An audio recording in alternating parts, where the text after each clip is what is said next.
Igal Palmore, bonjour, Boker Tov.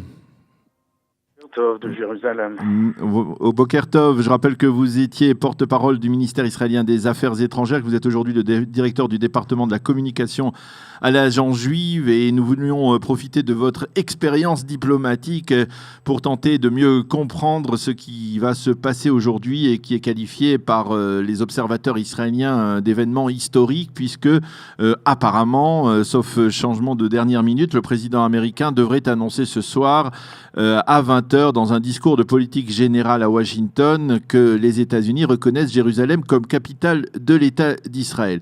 Alors, concrètement, en quoi cette reconnaissance est, on va dire, si déterminante, si historique? Qu'est-ce que cela va changer?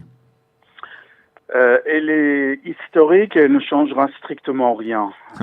Elle est historique parce que c'est la première fois qu'un président d'un pays qui n'est pas n'importe quel pays reconnaît la capitalité de Jérusalem. Jérusalem, aujourd'hui, n'est pas reconnue juridiquement par les chancelleries internationales comme capitale. C'est une non-reconnaissance qui, de fait, amène les ambassades à se maintenir à Tel Aviv, dans le grand Tel Aviv, d'ailleurs, pas tous à Tel Aviv même.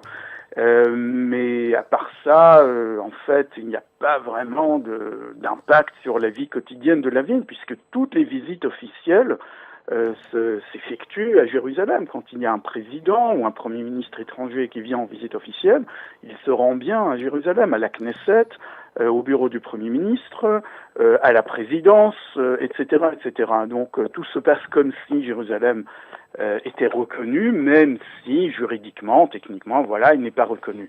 Alors si le président américain annonce qu'il reconnaît Jérusalem, eh bien tant mieux, c'est bien, ça va changer juridiquement la position officielle des États-Unis.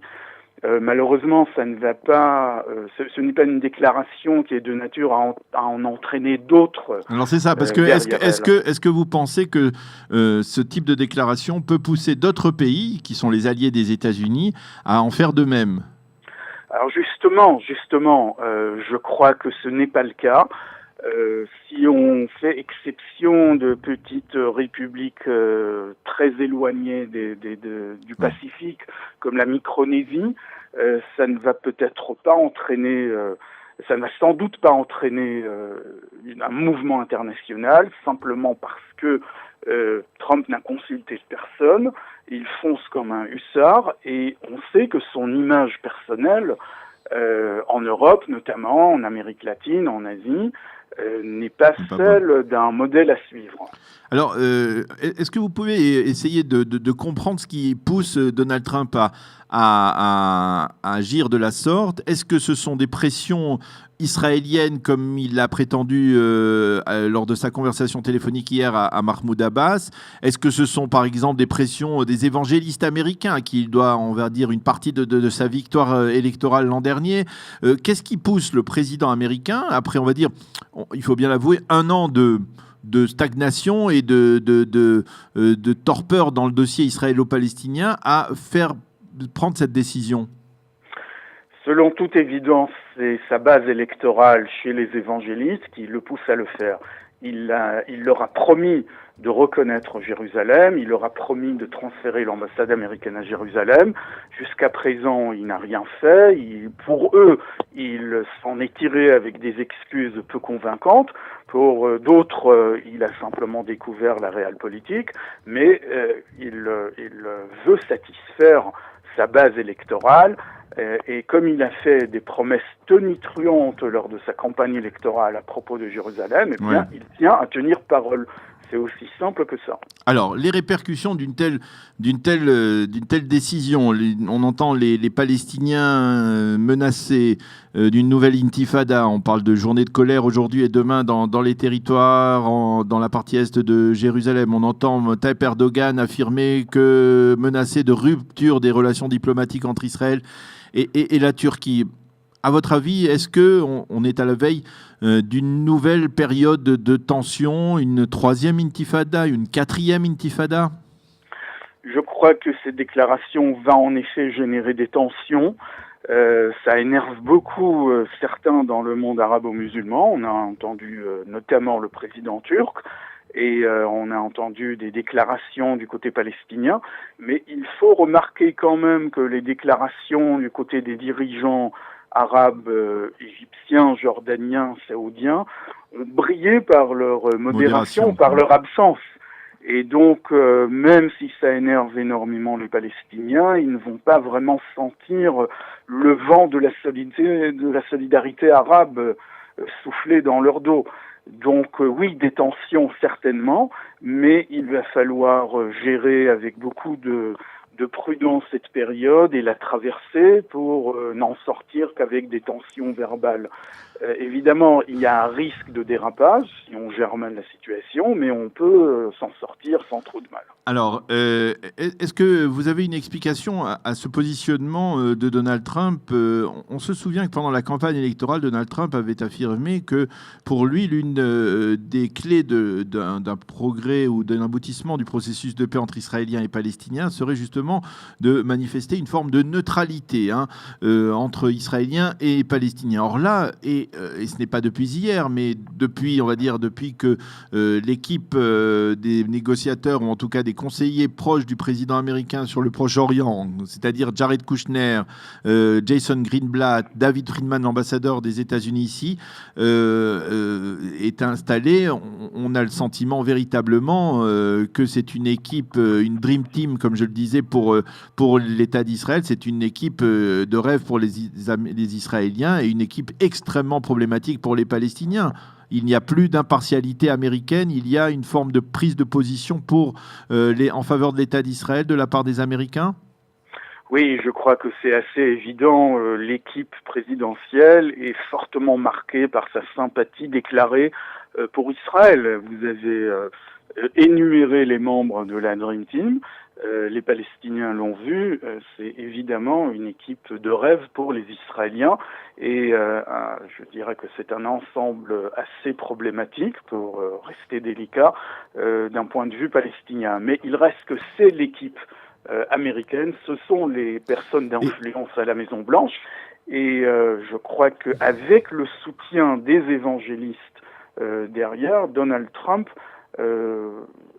n'a pas d'autre choix. C'est normal et naturel de résoudre cette question de non-reconnaissance de Jérusalem. Et est-ce qu'il n'y a pas aussi de la part des Palestiniens, encore une fois, une occasion de rater, dans la mesure où, au cours des dernières de l'année écoulée, depuis que Donald Trump est arrivé à la Maison-Blanche, on a vu Binyamin Netanyahou tenir sa promesse de se restreindre dans la construction en Judée et en Samarie, aux grandes dames d'ailleurs des habitants de ces régions, des habitants juifs des localités.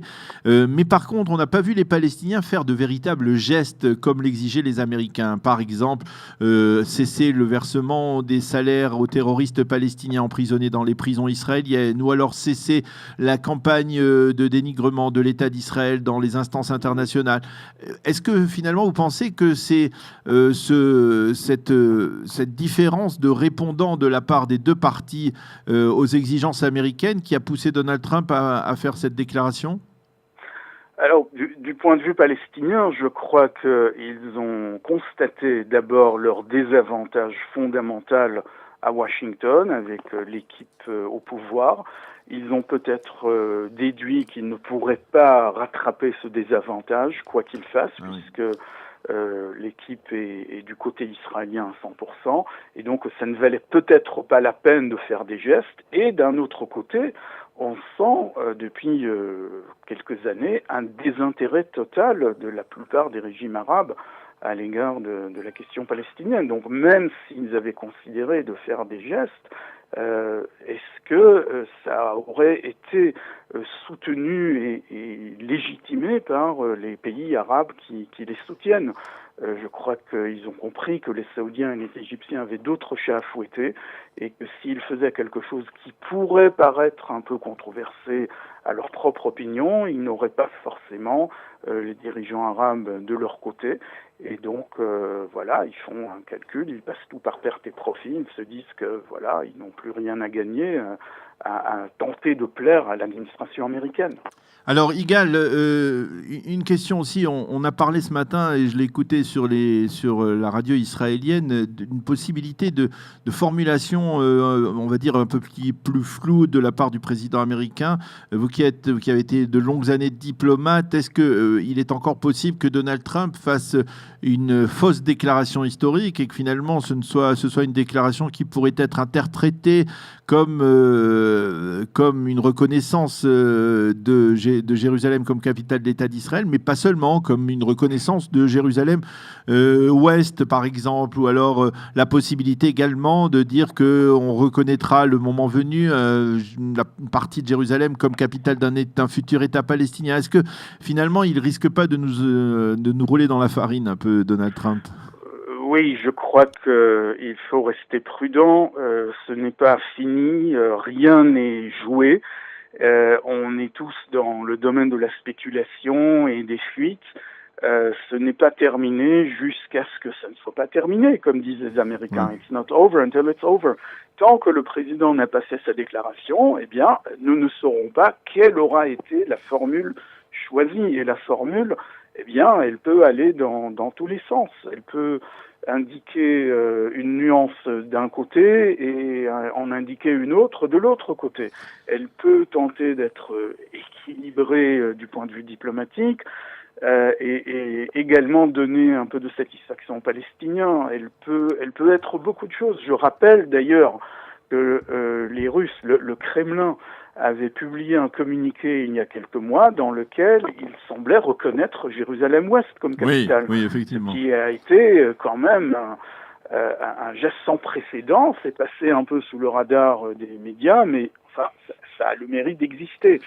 Donc il pourrait peut-être reprendre cette même formule, peut-être autre chose. Je crois que rien n'est sûr en ce moment. Attendons patiemment. Attendons ce soir. Voilà, soyons patients. Voilà. Attendons de voir exactement comment Donald Trump formulera cette reconnaissance.